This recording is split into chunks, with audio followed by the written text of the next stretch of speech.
History अध्याय एक प्रारंभिक कथन। कब, कैसे और कहाँ। कैसे, कब और कहाँ। तारीखें कितनी महत्वपूर्ण होती है। एक वक्त था जब इतिहासकार तारीखों के जादू में ही खोए रहते थे। कब किस राजा की ताजपोशी हुई और कब कौन सा युद्ध हुआ, इन्हीं तारीखों का गर्मागर्म बहस चलती थी। आम समझ के हिसाब से इतिहास को तारीखों का पर्याय माना जाता था। आपने भी लोगों को यह कहते हुए सुना होगा, इतिहास तो बहुत उबाऊ है भाई, बस तारीखें ही रटते जाओ। क्या इतिहास के बारे में यह धारणा सही है? इसमें कोई शक नहीं है कि इतिहास अलग अलग समय पर आने वाले बदलावों के बारे में ही होता है। इसका संबंध इस बात से है कि अतीत में चीज़ें किस तरह की थी और उनमें क्या बदलाव आए। जैसे कि हम अतीत और वर्तमान की तुलना करते हैं, हम समय का जिक्र करने लगते हैं, हम पहले और बाद में की बात करने लगते हैं। रोज़मर्रा की ज़िंदगी में हम अपने आसपास की चीज़ों पर हमेशा ऐतिहासिक सवाल नहीं उठाते। हम चीज़ों को स्वाभाविक मानकर चलते हैं, मानो जो कुछ हमें दिख रहा है वह हमेशा से ही हो रहा है। लेकिन हम सब के सामने कभी कभी अचंभे के क्षण आते हैं। कई बार हम उत्सुक हो जाते हैं और ऐसे सवाल पूछते हैं जो वाकई ऐतिहासिक होते हैं। किसी व्यक्ति को सड़क किनारे चाय के घुट भरते देख आप इस बात पर हैरान हो सकते हैं कि चाय या कॉफ़ी पीने का चलन शुरू कब से हुआ होगा। रेलगाड़ी की खिड़की से बाहर झांककर देखते आपके जहन में सवाल उठ सकता है कि रेलवे का निर्माण कब हुआ होगा। रेलगाड़ी के आने से पहले लोग दूर दूर तक यात्रा किस तरह कर पाते थे। सुबह सुबह अखबार पढ़ते हुए आप यह जानने में के लिए उत्सुक हो सकते हैं कि जिस ज़माने में अखबार नहीं छपते थे, उस समय लोगों को चीज़ों की जानकारी कैसे होती थी। चित्र देखिए पहले और पढ़ते हैं। ब्राह्मण ब्रिटेनिया को शास्त्र भेंट कर रहे जेम्स रेनेल द्वारा तैयार किए गए पहले नक्शे का आवरण चित्र। रॉबर्ट क्लाइव ने रेनेल को हिंदुस्तान के नक्शे तैयार करने का काम सौंपा। भारत पर अंग्रेजों की विजय के समर्थक रेनेल को वर्चस्व स्थापित करने की प्रक्रिया में नक्शे तैयार करने का बहुत महत्वपूर्ण लगता था। इस तस्वीर में दिखाया गया कि भारत के लोग स्वेच्छापूर्वक अपनी प्राचीन पवित्र ग्रंथ ब्रिटिश सत्ता की प्रतीक ब्रिटेनिया को सौंप रहे हैं, मानो वे उसे भारतीय संस्कृति की रक्षा के लिए आने का आग्रह कर रहे हों।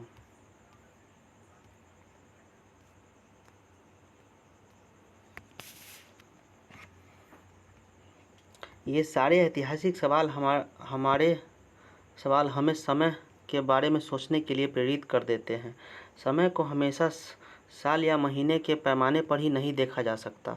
कई बार ऐसी प्रक्रियाओं के लिए हम कोई तारीख तय करना वाकई गलत होता है, जो एक लंबे समय तक चलती रहती है। भारत में लोगों ने अचानक एक दिन सुबह सवेरे चाय पीना शुरू नहीं किया था। इसका स्वाद धीरे धीरे उनकी ज़बान पर चढ़ा था। इस तरह की प्रक्रियाओं के लिए कोई स्पष्ट तिथि नहीं हो सकती। इस तरह हम ब्रिटिश शासन की स्थापना के लिए कोई भी एक तिथि नहीं बता सकते। राष्ट्रीय आंदोलन किस दिन शुरू हुआ या अर्थव्यवस्था या समाज में किस दिन बदलाव आए, यह बताना भी संभव नहीं है। ये सारी चीज़ें एक लंबे समय में घटती रही। ऐसे में हम सिर्फ एक अवधि ही बात कर सकते हैं, एक लगभग सही अवधि के बारे में बता सकते हैं जो खास बदलाव दिखाई देना शुरू हुए होंगे। तो फिर लोग इतिहास को तारीखों से जोड़कर क्यों देखते हैं? इस जुड़ाव की एक वजह है। एक समय था जब युद्ध और बड़ी बड़ी घटनाओं के ब्यौरे को ही इतिहास माना जाता था। यह इतिहास राजा महाराजाओं और उनकी नीतियों के बारे में होता था। इतिहासकार यह लिखते कि कौन कौन से साल राजा को ताज पहनाया गया, किस साल उसका विवाह हुआ, किस साल में उसके घर में बच्चे पैदा हुए, कौन से साल उसने कौन सी लड़ाई लड़ी, वह कब मरा और उसके बाद कौन सा शासक गद्दी पर बैठा। इस तरह की घटनाओं के लिए निश्चित तिथि बताई जा सकती है और इस तरह के इतिहासों में तिथियों का महत्व बना रहता है। जैसे कि पिछले 2 सालों की इतिहास की किताबें में आपने देखा कि अब इतिहासकार बहुत सारे दूसरे मुद्दों और सवालों के बारे में भी लिखने लगे। वे इस बात पर ध्यान देने लगे कि लोग किस तरह अपनी रोजी चलाते थे, वे क्या पैदा करते थे और क्या खाते थे, शहर कैसे बने और बाजार किस तरह फैले, किस तरह रियासतें बनी, नए विचार पनपे और संस्कृति समाज किस तरह बदले।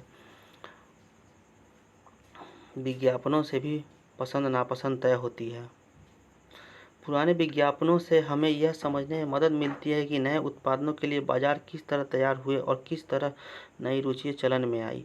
1922 में लिप्टन चाय के लिए तैयार किया गया यह विज्ञापन इस बात की ओर संकेत करता है कि दुनिया भर में शाही लोग यही चाय पीते हैं। इस तस्वीर में पीछे एक तरफ एक महिला महल भारतीय महल दिखाई दे रहा है, जबकि अगले हिस्से में ब्रिटेन की रानी विक्टोरिया का तीसरा बेटा राजकुमार आर्थर घोड़े पर बैठा हुआ। राजकुमार आर्थर को ड्यूक ऑफ कनॉट की पदवी दी गई थी। राजकुमार आर्थर को, ये राजकुमार आर्थर है, ड्यूक ऑफ कनॉट को पदवी दी गई थी।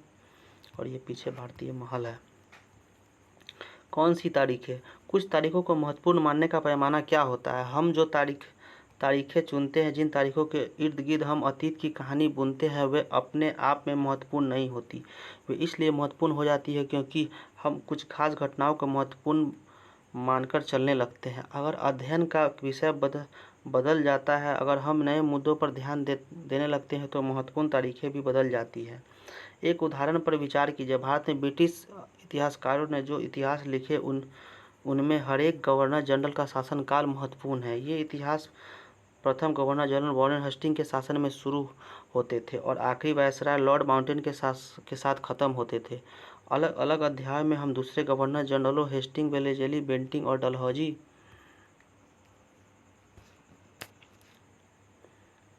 Canning, Lawrence, Lytton, Ripon, Curzon, Hardinge, Irwin के बारे में भी पढ़ते हैं। इस इतिहास में गवर्नर जनरलों और वायसरायों का भी कभी न खत्म होने वाला सिलसिला ही छाया रहता है।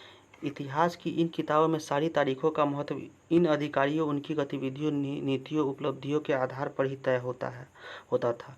यह ऐसा था मानो इन लोगों के जीवन के बेहतर कोई ऐसी चीज़ें नहीं थी जिसे जानना महत्वपूर्ण हो। इन लोगों के जीवन का ब्रिटिश क्रम भारत के इतिहास में अलग अलग अध्यायों के विषय बन जाता था। क्या हम इसी दौर के इतिहास को अलग ढंग से नहीं लिख सकते? गवर्नर जनरलों के इस इतिहास के चौखटे में हम भारतीय समाज के विभिन्न समूहों और वर्गों की गतिविधियों पर किस तरह ध्यान दे सकते हैं? जब हम इतिहास या कोई कहानी लिखते हैं तो उसके टुकड़े या अध्यायों में बांट देते हैं। हम ऐसा क्यों करते हैं? ऐसा इसलिए किया जाता है ताकि हर अध्याय में कुछ सामंजस्य रहे। इसका मकसद कहानी को इस तरह सामने लाना होता है कि उसे आसानी से समझा जा सके और याद रखा जा सके। इस प्रक्रिया में हम सिर्फ उन घटनाओं पर जोर देते हैं जो उस कहानी के पेश करने में मददगार होती है। जो इतिहास गवर्नर जनरलों के जीवन के इर्द गिर्द चलता है, उसमें भारतीयों की गतिविधियों में कोई मायने नहीं रखती, उनके लिए वहाँ कोई जगह नहीं होती। तो फिर क्या किया जाए? जाहिर है हमें अपने इतिहास का एक अलग खाका बनाना पड़ेगा। इसका मतलब यह है कि अब तक जिन तिथियों को महत्व दिया जा रहा था वे महत्वपूर्ण नहीं रहेगी। हमारे लिए नई तिथियाँ महत्वपूर्ण हो जाएगी। हम अवधियाँ कैसे तय करते हैं? 1817 में स्कॉटलैंड के अर्थशास्त्री और राजनीतिक दार्शनिक जेम्स मिल ने 3 विशाल खंडों में a history of British India, British Bharat का इतिहास नाम की एक किताब लिखी।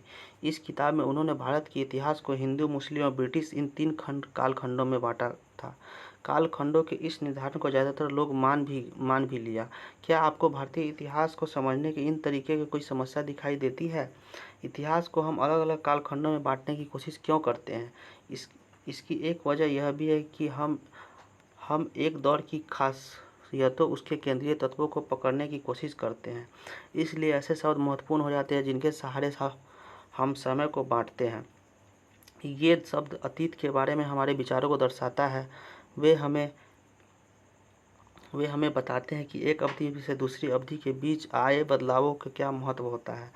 मिल को लगता था कि सारे एशियाई समाज सभ्यता के मामले में यूरोप से पीछे हैं। इतिहास की उनकी समझदारी ये थी कि भारत में अंग्रेज़ों के आने से पहले यहाँ हिंदू और मुसलमान तानाशाहों का ही राज चलता था। यहाँ चारों ओर केवल धार्मिक बैर, जातिगत बंधन और अंधविश्वासों का ही बोलबाला था। गतिविधि: अपनी माँ या परिवार के किसी अन्य सदस्य से बात करके उनके जीवन के बारे में पता लगाएं। अब उनके जीवन को अलग कालखंडों में बांटें और प्रत्येक अवधि की महत्वपूर्ण घटनाओं की सूची बनाएं। स्पष्ट करें कि आपके कालखंड को किस तरह तय किया गया है। वारेन हेस्टिंग 1773 में पहले गवर्नर जनरल बने थे। पहले गवर्नर जनरल कौन थे? वारेन हेस्टिंग 1773 में बने थे। इतिहास की किताबों में गवर्नर जनरलों के कारनामों, जीवनियों में उनकी गौरव गाथाओं और तस्वीरों में उनके भव्य व्यक्तित्व को उभारा जाता था। मिल की राय में ब्रिटिश शासन भारत की सभ्यता की राह पर ले जा सकता था। इस काम के लिए जरूरी था कि भारत में यूरोपीय शिष्टाचार, कला, संस्थानों और कानूनों को लागू किया जाए। मिल ने तो यहाँ तक कि सुझाव दिया था कि अंग्रेजों को भारत के सारे भूभाग पर कब्जा कर लेना चाहिए ताकि भारतीय जनता को ज्ञान और सुखी जीवन प्रदान किया जा सके। उसका मानना था कि अंग्रेजों की मदद के बिना हिंदुस्तान प्रगति नहीं कर सकता। इतिहास की इस धारणा में अंग्रेज शासन प्रगति और सभ्यता का प्रतीक था। अंग्रेजी शासन से पहले सारा अंधकार का दौर था। क्या इस तरह की धारणा को स्वीकार किया जा सकता है? क्या इतिहास के इस किसी दौर को हिंदू या मुसलमान दौर कहा जा सकता है? क्या इस सारे दौरों में कई तरह के धर्म एक साथ नहीं चलते थे? किसी युग को केवल उस समय के शासकों के धर्म के हिसाब से तय करने की ज़रूरत क्या है? अगर हम ऐसा करते हैं तो इसका मतलब हम यह कहना चाहते हैं कि औरों के जीवन और तौर तरीकों का कोई महत्व नहीं होता। हमें याद रखना चाहिए कि प्राचीन भारत में सारे शासकों का भी एक धर्म नहीं होता था।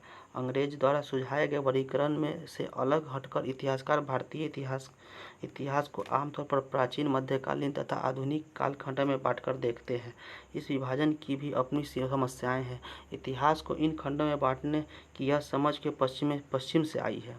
पश्चिम में आधुनिक काल को विज्ञान, तर्क, लोकतंत्र, मुक्ति और समानता जैसी आधुनिकता की ताकतों के विकास का युग माना जाता है। उनके लिए मध्यकालीन समाज वे समाज थे जहां आधुनिक समाज की ये विशेषताएं नहीं थी। क्या हम अपने अध्ययन के लिए आधुनिक काल की इस अवधारणा को बिना सोचे विचारे ऐसे ही अपना सकते हैं जैसा आप इस किताब में देखेंगे?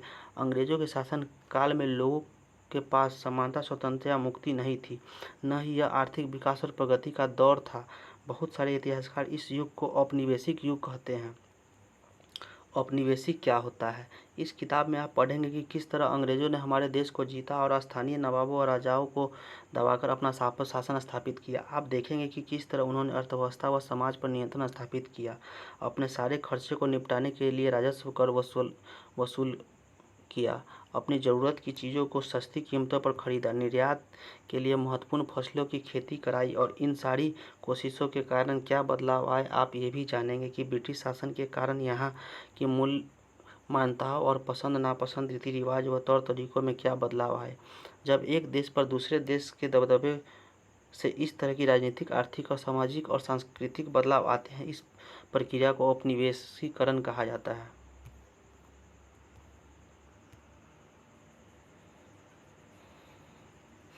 लेकिन जल्द ही आप यह समझ जाएंगे कि सारे वर्ग और समूह इस बदलावों को एक ढंग से अनुभव नहीं कर रहे थे। इसलिए इस किताब को हमारे अतीत यानी कई अतीतों पर केंद्रित नाम दिया गया है। हम किस तरह जानते हैं?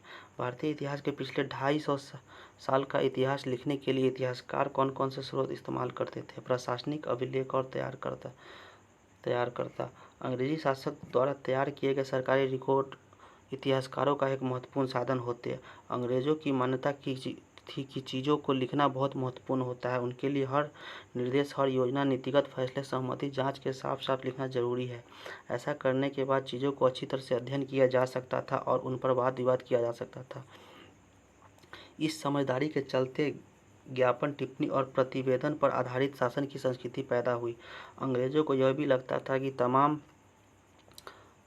अहम दस्तावेज और पत्रों को संभाल कर रखना जरूरी है। लिहाजा उन्होंने सभी शासकीय संस्थानों में अभिलेख कक्षा भी बनवा दिए। तहसील के दफ्तर, कलेक्टर, कमिश्नर के दफ्तर, प्रांतीय सचिवालय, कचहरी सबके अपने रिकॉर्ड रूम में होते थे। महत्वपूर्ण दस्तावेजों को बचाकर रखने के लिए अभिलेखागार, आर्काइव और संग्रहालय जैसे संस्था भी बनाए गए। 19वीं सदी की शुरुआत में प्रशासन की एक शाखा ने दूसरी शाखा के पास भेजे गए पत्रों और ज्ञापनों को आप आज भी अभिलेखागारों में देख सकते हैं। वहां आप जिला अधिकारियों द्वारा तय किए गए नोट्स और रिपोर्ट्स पढ़ सकते हैं या ऊपर बैठे अफसरों द्वारा प्रांतीय अधिकारियों को भेजे गए निर्देश और सुझाव देख सकते हैं। 19वीं सदी के शुरुआत में सालों में इस दस्तावेजों की सावधानीपूर्वक नकलें बनाई जाती थी। भारतीय राष्ट्रीय अभिलेखागार 1920 के दशक में बनाया गया। जब नई दिल्ली का निर्माण हुआ तो राष्ट्रीय संग्रहालय और राष्ट्रीय अभिलेखागार दोनों ही वायसराय के निवास से नज़दीक बनाए गए थे। इससे पता चलता है कि अंग्रेजों की सोच में इन संस्थानों का कितना भारी महत्व था। गृह विभागों ने गृह विभाग को भेजी गई रिपोर्टें। सन 1940 में भारत की औपनिवेशिक सरकार शाही भारतीय नौसेना के जहाज़ों के सिपाहियों की बगावत को कुचलने का प्रयास कर रही थी। उस समय विभिन्न बंदरगाहों से गृह विभाग को जो रिपोर्ट मिल रही थी उसके कुछ नमूने इस प्रकार है। बम्बई, इस बात का इंतजाम कर लिया गया कि सेना जहाज़ों और दफ्तरों पर कब्जा कर ले। शाही नौसैनिक जहाज अभी भी बंदरगाह के बाहर ही है। कराची में 301 विद्रोहियों को गिरफ्तार कर लिया गया है। कुछ अन्य संदेहास्पद विद्रोही भी गिरफ्तार किए गए हैं। सारे दफ्तर सैनिक निगरानी में हैं। विशाखापत्तनम, स्थिति पूरी तरह से नियंत्रण में है और कहीं हिंसा नहीं हुई है। जहाज़ों और प्रतिष्ठानों पर सैनिक गार्ड तैनात कर दिए गए हैं। किसी परेशानी की उम्मीद नहीं है, सिवाय इसके कि संभव है कुछ सिपाही काम पर न आए। Director of intelligence headquarter India command Centurion report file जो 46 में थी। गृह राजनीतिक भारत सरकार।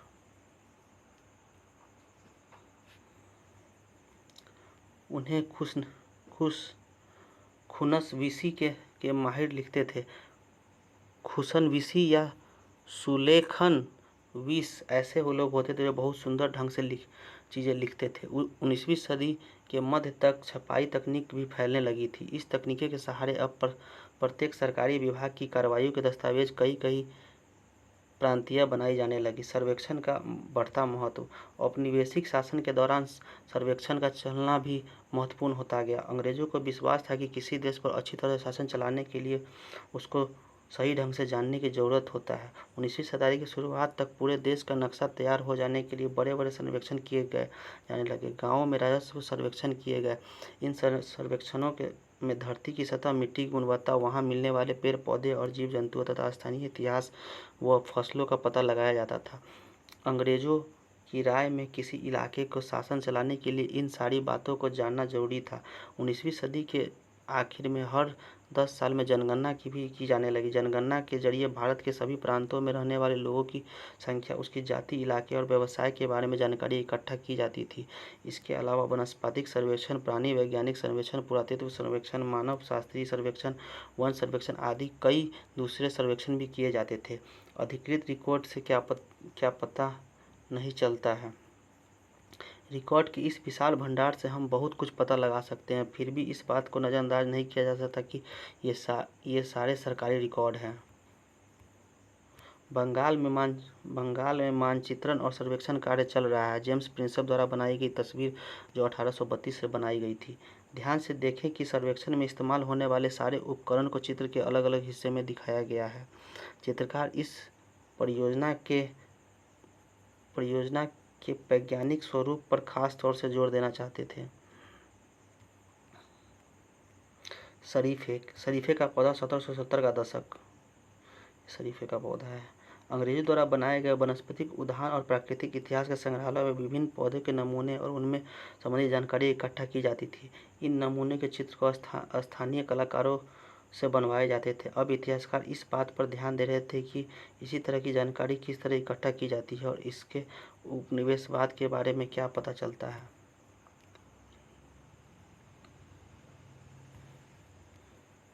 $1857 का विद्रोह का चित्र।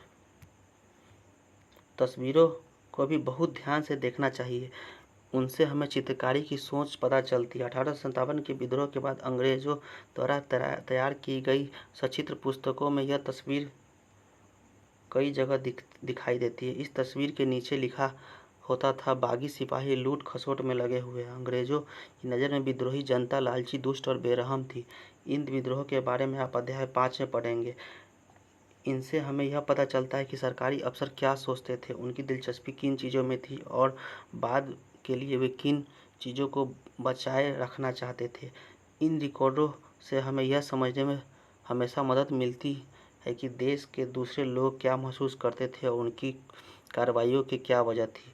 इन बातों को जानने के लिए हमें कहीं और देखना होगा।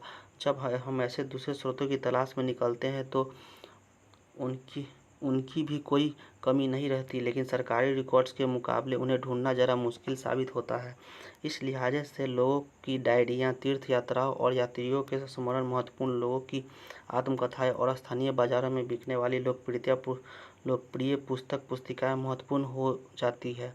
जैसे जैसे छपाई की तकनीक फैली, अखबार छपने लगे और विभिन्न मुद्दों पर जनता में बहस होने लगी। नेताओं और सुधारकों ने अपने विचारों को फैलाने के लिए लिखा, कवियों और उपन्यासकारों ने अपनी भावनाओं को व्यक्त करने के लिए लिखा, लेकिन ये सारे स्रोत उन लोगों ने रचे जो पढ़ना लिखना जानते थे। इनसे हम यह पता नहीं लग सकता कि आदिवासी और किसान, खदानों में काम करने वाले मजदूर या सड़क पर जिंदगी गुजारने वाले करीब इन तरह के अनुभवों से गुजर रहे थे। अगर हम थोड़ी और कोशिश करते तो इस बारे में भी जानकारी कर सकते थे। जैसे जैसे आप इस किताब में आगे बढ़ेंगे, आपको यह बात अवश्य समझ में आने लगेगी। इंसानों के खाने के लायक नहीं है। अखबार से देश के विभिन्न विभागों में चल रहे आंदोलनों का पता चलता है। यहाँ 1946 में हुई पुलिस की एक हड़ताल की खबर दी गई है। दिल्ली में 2000 से ज़्यादा पुलिस वालों ने बृहस्पतिवार सवेरे अपने काम और वेतन पुलिस लाइन बावर्ची खाने से आने वाले घटिया भोजन के खिलाफ खाना खाने से इनकार कर दिया। जैसे जैसे यह खबर पूरी दूसरे पुलिस थाने पहुंची, वहां भी पुलिस वालों ने खाने से इनकार कर दिया। एक हड़ताली का कहना था, पुलिस लाइन्स की रसोइयों से हमारे घर के लिए खाना आता है, वह कोई इंसान नहीं खा सकता। हमें जो चपाती और दाल खानी पड़ती है उसे जानवर तक नहीं खा सकते। हिंदुस्तान टाइम्स में 12 मार्च 1946 में ये छपा था।